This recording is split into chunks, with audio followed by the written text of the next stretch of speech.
Hey guys, welcome back to the BuzWeaver channel on a project that I have been working on for the last few days to emphasize a point.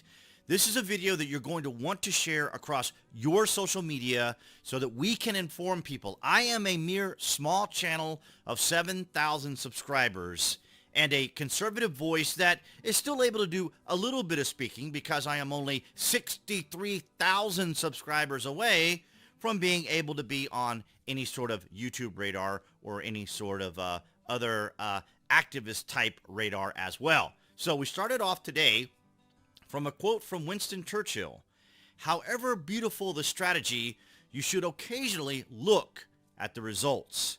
And I say that because I think the Democrats' strategy, the left strategy, progressive strategy, is just to create chaos. And are they creating chaos? It looks like they probably are. But is it beneficial?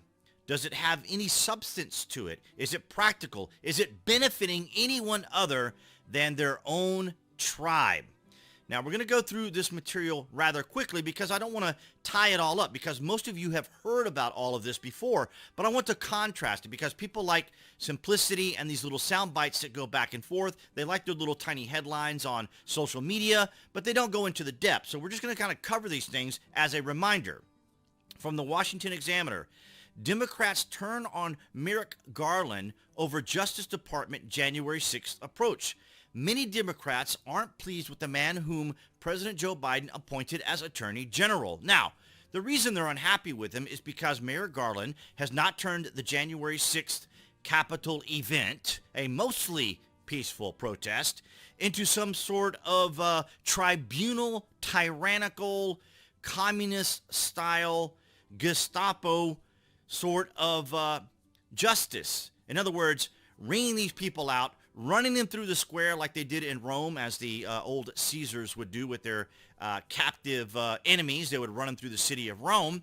And that's exactly what they want. Why? Because the left is bitter, angry, and full of hate, which all started when President Donald Trump, former President Donald Trump, came down that escalator.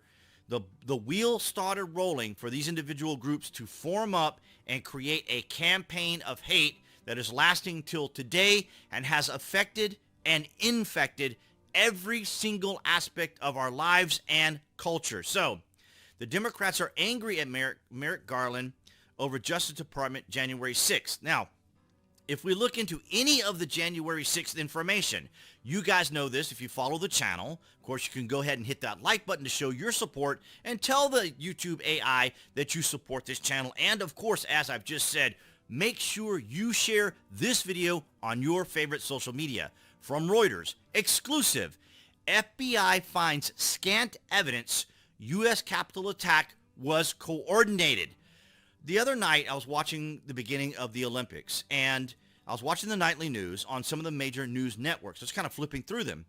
And they're still clinging to this Capitol 6 nonsense. Well, not nonsense. It was obviously disruptive and not very good for the, I guess, conservatives or Republicans or Trump supporters. However, it was one entire day. We're going to go into the specifics of that in just a second because, of course, we've seen the rioting and the writing that has gone on for quite some time. So this article from Reuters. Then we come over here to USA Today. Now, I'm using mainstream media to prove my point, how they can cover these in very small articles that get very little attention, yet the Capitol 6 is still going on.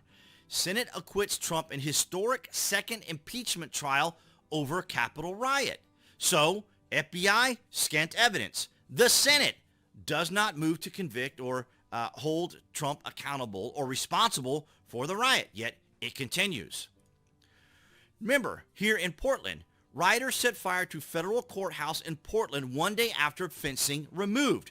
They had to put a fence up around the courthouse in Portland because it was constantly being attacked. Federal agents inside that building were being attacked. Where's the insurrection?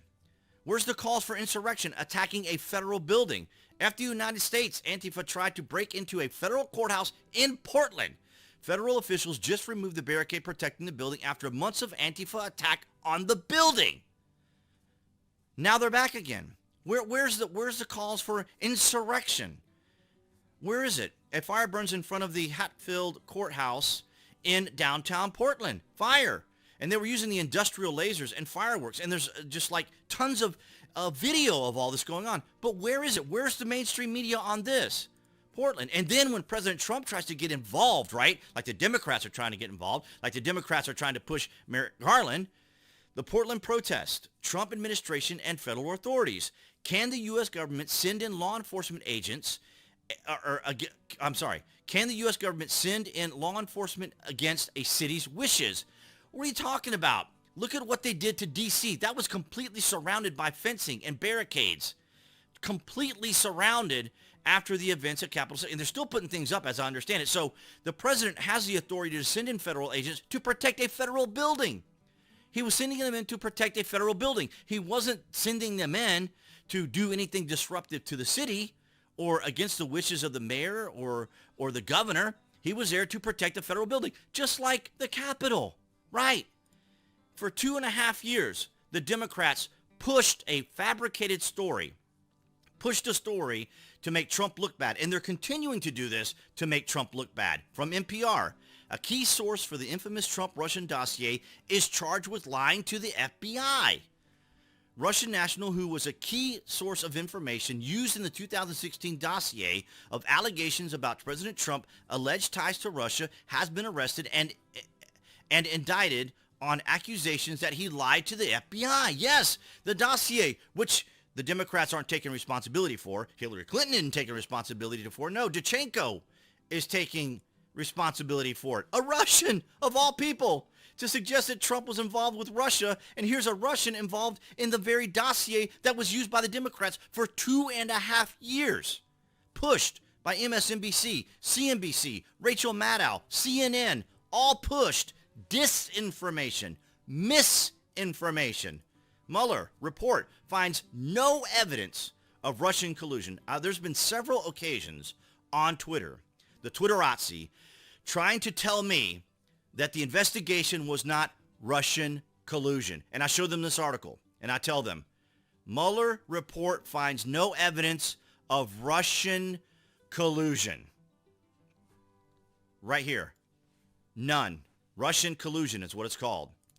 And then, of course, today, as we said the other night when I was watching the beginning of the Olympics, flipping through the channels, FBI arrests Trump supporter who stormed Capitol while on bail on attempted murder charge. Wow, imagine that. One whole entire individual out of the millions of people that voted for Trump, the thousands, if not hundreds of thousands, if not millions of people who support Trump, the cherry picking by the Democrats and the left and the progressives, they find one dude, one entire dude, this Matthew Bedingfield of North Carolina. They find this one guy. And yet here we are, all this time later. And this constantly happens. If you go by and see Andy No on the Twitters, breaking. The suspect who allegedly rammed Freedom Convoy protest and tried escaping in Winnipeg has been identified as an Antifa member. Andy No, here, author, and constantly being attacked by the left and progressive and Antifa, is still continue to cover all these stories. I actually wanted to go over here and show you the myriad of people. Now, I hope no one has vertigo or gets dizzy by seeing this, but there's page after page, tweet after tweet after tweet after tweet, on and on and on of Antifa members committing crimes. Tons of them. For years, this has been going on. And I think I downloaded the image here for you. Let me take a quick look and make sure that I have it. You guys know this very infamous picture right here. Look at the months. Look at the time. You see here from May all the way to August. And you see all the representations of these images. Let me zoom it in so you guys can see it, because I know I want you to share this across all your social media. So you guys can share this with all your friends. And you can see the different icons that represent the activity. Fire set. Projectiles thrown, vandalism, riot declared, fireworks, mortars used, and then arrest. Look, May, June, July, August. Several months of this going on, to include the attack on the federal building. That's right, the attack on the federal building. Where is all this coverage? Where's the nightly news coverage of this every night? Ready? Shots fired as Antifa militants violently disrupt patriotic theme event in Portland, established autonomous zone. You guys remember the autonomous zone too, the Chaz that was set up there in Seattle. where they took over 6 blocks. Where's all the news and coverage of that? Not to mention the teenager that was shot and killed by the Chaz, whatever they are, police department or security team they had there. Antifa protester implicated in killing of Trump supporter in Oregon. Yes, they actually killed a supporter, a Trump supporter.